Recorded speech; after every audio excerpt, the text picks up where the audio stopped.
The only homicide to happen at Cal State Bakersfield occurred nearly 5 years ago, and it remains unsolved. The victim was 18-year-old Bianca Jackson. Her family is afraid the case may never be solved. Tonight, Eyewitness News reporter Jose Gaspar is taking a fresh, new look at this cold case. Jose? Courtney, Bianca Jackson was a promising young woman who had many dreams and goals she wanted to accomplish, and she was on her way to doing just that. Tragically, though, it all came to an end one night at Cal State. It's really sad. You know, I try not to drive by the school because every time you drive by the school, you know, it just brings back the memories. It's difficult for Susan Fernandez to recall that night at Cal State, October 21st, 2010. Her niece, 18-year-old Bianca Jackson, was shot after fights broke out at a party on campus.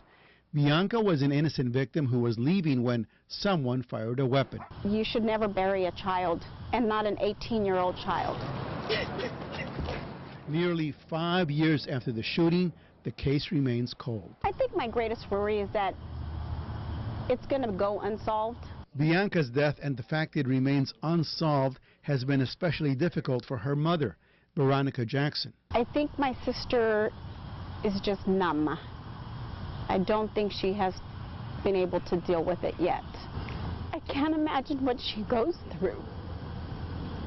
You know, you spend birthdays with her at the cemetery.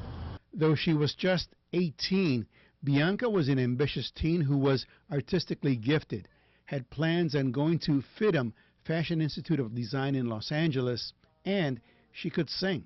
She just had the world in the palm of her hand, and she just didn't get a chance to really live that out. Whoever fired the gun that killed Bianca has not been caught, and that worries her aunt. I'm afraid that they're going to do that again, and people like that don't deserve to be out on the streets.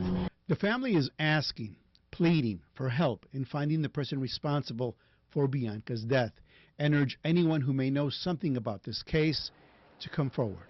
Look inside your heart. How would you feel if it was your sister, your mother, somebody you loved? Would you want to wonder why or who did it? Information can be reported anonymously. Anyone with information about this case, no matter how small, can call us. You can witness program at area code 661-322-4040. Courtney?